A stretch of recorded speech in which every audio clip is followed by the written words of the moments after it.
Dear students, I am Mamta Jain, lecturer electronics from Government Polytechnic College, Chittorgarh. आज हम logical instructions में और operation perform करने वाली इंस्ट्रक्शन पढ़ेंगे। तो सबसे फर्स्ट इंस्ट्रक्शन है ORA R या फिर ORA M। ORA means logically और विथ अक्यूमुलेटर। यह एक 1 बाइट इंस्ट्रक्शन है क्योंकि इस इंस्ट्रक्शन में जो ऑपरेंड है वो पहले से ही स्पेसिफाइड है। आर यहाँ पर कोई भी 8 बिट का रजिस्टर हो सकता है, जैसे A, B, C, D, E, H and L। यह इंस्ट्रक्शन आर रजिस्टर के कंटेंट और अक्यूमुलेटर के कंटेंट के बीच में लॉजिकल और ऑपरेशन परफॉर्म करती है। लॉजिकल और ऑपरेशन का जो रिजल्ट है वो अक्यूमुलेटर में ही स्टोर हो जाता है। इस इंस्ट्रक्शन में हम ऑपरेंड को इस तरह से भी लिख सकते हैं ORA M। M यहाँ पर एक मेमोरी लोकेशन है जिसका एड्रेस HL रजिस्टर पेयर के कंटेंट के द्वारा स्पेसिफाई किया जाता है। यह इंस्ट्रक्शन M जो मेमोरी लोकेशन है उस लोकेशन पर जो भी 8 बिट का कंटेंट है उस कंटेंट और अक्यूमुलेटर के कंटेंट के बीच में लॉजिकल और ऑपरेशन परफॉर्म करती है। ORA इंस्ट्रक्शन के रिजल्ट के according sign flag, zero flag और पैरिटी फ्लैग मॉडिफाइड हो जाते हैं, बट जो ऑक्सिलरी कैरी और कैरी फ्लैग है वो रीसेट हो जाता है। अब इस इंस्ट्रक्शन के एग्जांपल देखिए। ORA A यह इंस्ट्रक्शन अक्यूमुलेटर और अक्यूमुलेटर के कंटेंट के बीच में लॉजिकल और ऑपरेशन परफॉर्म करती है। ORA B यह इंस्ट्रक्शन B रजिस्टर और अक्यूमुलेटर के कंटेंट के बीच में लॉजिकल और ऑपरेशन परफॉर्म करती है। देन ORA C ये इंस्ट्रक्शन अक्यूमुलेटर और C रजिस्टर के कंटेंट के बीच में लॉजिकल और ऑपरेशन परफॉर्म करती है। इसी तरह से ORA D, ORA E, ORA H, ORA L and ORA M ये इंस्ट्रक्शन M मेमोरी लोकेशन पर जो भी 8 बिट का कंटेंट है उस कंटेंट और अक्यूमुलेटर के कंटेंट के बीच में लॉजिकल और ऑपरेशन परफॉर्म करती है। अब हम एक प्रॉब्लम सॉल्व करते हैं ORA इंस्ट्रक्शन से related. Assume the accumulator has data byte 03H। हम ये मान के चल रहे हैं कि जो अक्यूमुलेटर है उसमें 03H डेटा बाइट है and register C holds byte 81H और जो C रजिस्टर है उसमें 81H डेटा बाइट है। Combine the bits of register C with the accumulator bits. C register और अक्यूमुलेटर के बिट्स को हमें कंबाइन करना है। तो कंबाइन करने के लिए लॉजिकल और ऑपरेशन परफॉर्म कराई जाती है।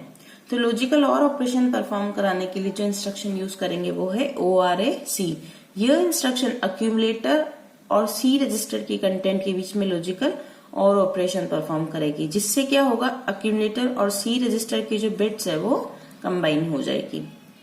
तो इंस्ट्रक्शन के एग्जीक्यूशन होने से पहले जो अक्यूमुलेटर का कंटेंट है वो है 03 और जो C रजिस्टर है उसका कंटेंट है 81। फ्लैग्स का कंटेंट अभी हमें पता नहीं है। एक बार हम और ऑपरेशन की जो टेबल है उसको रिवाइज कर लेते हैं।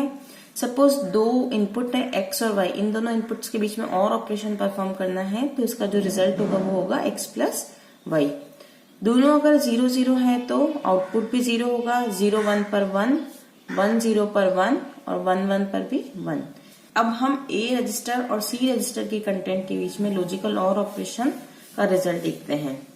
अक्यूमुलेटर का डेटा है 03H। इस डेटा को बाइनरी में कन्वर्ट किया है। 0 को 4 टाइम्स 0 0 लिखा है और 3 का इक्विवेलेंट है 0 0 1 1। इसी तरह से 81H जो C रजिस्टर का डेटा है उसको भी बाइनरी में कन्वर्ट किया है। 8 का रिप्रेजेंटेशन है 1 0 0 0 और 1 का 4 बिट में रिप्रेजेंटेशन है 0 0 0 1। इन दोनों डेटा के बीच में और ऑपरेशन परफॉर्म किया है। 1 1 is 1, 1 0 is 1, 0 0 is 0, 0 0 is 0, 0 0 is 0, 0 0 is 0, 0 0 is 0 and 0 1 is 1। अब ये जो आंसर है इसको वापस से हेक्सा में कन्वर्ट किया है तो यहाँ पर 4 4 की पेयरिंग की है। तो फर्स्ट जो पेयरिंग है वो है 1 0 0 0, ये 8 के इक्विवेलेंट है एंड देन 0 0 1 1 ये 3 के इक्विवेलेंट है। तो इन दोनों का जो और का रिजल्ट आएगा वो है 83H। ये रिजल्ट वापस से अक्यूमुलेटर में स्टोर हो जाएगा। अब इस रिजल्ट के अकॉर्डिंग जो फ्लैग का स्टेटस है वो मॉडिफाइड हो जाएगा। तो सबसे पहले हम देखते हैं यहाँ साइन फ्लैग। यहाँ पे D7 बिट 1 है, इसलिए जो साइन फ्लैग है वो सेट हो जाएगा। देन जीरो फ्लैग, आंसर जो है वो 0 नहीं आ रहा है, इसलिए जो जीरो फ्लैग है वो रीसेट हो जाएगा। Then parity flag, parity flag के लिए हम नंबर ऑफ वंस को काउंट कर लेते हैं। नंबर ऑफ वंस यहाँ पर 1 2 3 3 टाइम्स है, मीन्स ऑड टाइम्स है, इसलिए जो पैरिटी फ्लैग है वो रीसेट हो जाएगा। और जो कैरी फ्लैग और ऑक्सिलरी कैरी फ्लैग है वो इस रिजल्ट के ऊपर डिपेंड नहीं करता है। कैरी फ्लैग और जो ऑक्सिलरी कैरी फ्लैग है वो दोनों यहाँ पर रीसेट हो जाएंगे। अब आफ्टर एग्जीक्यूशन हम रजिस्टर का स्टेटस चेक करते हैं कि इनमें क्या चेंजेस आएंगे। तो यहाँ देखिए जो अक्यूमुलेटर है उसमें इनके जो लॉजिकल और ऑपरेशन का जो रिजल्ट है वो स्टोर हो जाएगा। तो अक्यूमुलेटर में 83 स्टोर हो जाएगा। जो सी रजिस्टर है उसका कंटेंट अनचेंज्ड रहेगा। पहले 81 था और इंस्ट्रक्शन के एग्जीक्यूशन होने के बाद भी 81 ही रहेगा। फ्लैग का जो स्टेटस है वो इसके रिजल्ट के अकॉर्डिंग जो भी आया है वो यहाँ पर मॉडिफाइड हो जाएगा। Now the next instruction is ORI 8-bit data. ORI means logical और इमीडिएट विथ अक्यूमुलेटर। ये एक 2 बाइट की इंस्ट्रक्शन है, क्योंकि इस इंस्ट्रक्शन में जो ऑपरेंड है वो स्पेसिफाइड नहीं है, बल्कि जो ऑपरेंड है वो एक 8 बिट का डेटा है। तो जो 1 बाइट होगी वो ORI ऑपकोड की होगी और जो 2nd बाइट होगी वो इस ऑपरेंड की होगी। यह इंस्ट्रक्शन इस 8 बिट डेटा और अक्यूमुलेटर के कंटेंट के बीच में लॉजिकल और ऑपरेशन परफॉर्म करती है। लॉजिकल और ऑपरेशन का जो रिजल्ट है वो अक्यूमुलेटर में ही स्टोर हो जाएगा। इंस्ट्रक्शन के रिजल्ट के according sign flag, zero flag और जो पैरिटी फ्लैग है वो मॉडिफाइड हो जाएंगे, बट जो कैरी फ्लैग और जो ऑक्सिलरी कैरी फ्लैग है वो रीसेट हो जाएंगे। इस इंस्ट्रक्शन का अब हम एक एग्जांपल देखते हैं, ORI 86H। यह इंस्ट्रक्शन इस 86H जो 8 बिट का डेटा है उस डेटा और अक्यूमुलेटर के कंटेंट के बीच में लॉजिकल और ऑपरेशन परफॉर्म करती है। अब एक प्रॉब्लम सॉल्व करते हैं ORI इंस्ट्रक्शन से related. Assume accumulator holds 93H। हम ये मान के चल रहे हैं कि जो अक्यूमुलेटर है वो 93H होल्ड करता है। लॉजिकल और data byte 15H with accumulator. ये जो 15H डेटा बाइट है इसको अक्यूमुलेटर के साथ लॉजिकल और ऑपरेशन परफॉर्म करवानी है। And specify the contents of register, और जो रजिस्टर है उसके कंटेंट्स भी स्पेसिफाई करने हैं।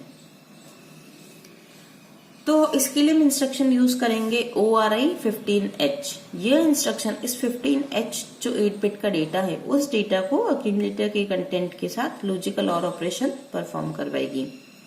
तो इंस्ट्रक्शन के एग्जीक्यूट होने से पहले जो अक्यूमुलेटर है उसमें है 93H डेटा। अब हम ORI इंस्ट्रक्शन का रिजल्ट देखते हैं। अक्यूमुलेटर जो है उसमें है 93H। ये जो हेक्सा में जो डेटा है उसको यहाँ पर बाइनरी में कन्वर्ट किया है। 9 का 4 बिट इक्विवेलेंट है 1001 और जो 3 है उसका 4 बिट इक्विवेलेंट है 0011। इसी तरह से जो 8 बिट का डेटा जो स्पेसिफाई किया हुआ है वो है 15H। इस डेटा को भी बाइनरी में कन्वर्ट करके लिखा है। 1 को 4 बिट में लिखा है 0001 एंड 5 को लिखा है 0101। अब इन दोनों डेटा के बीच में लॉजिकल और ऑपरेशन परफॉर्म करना है।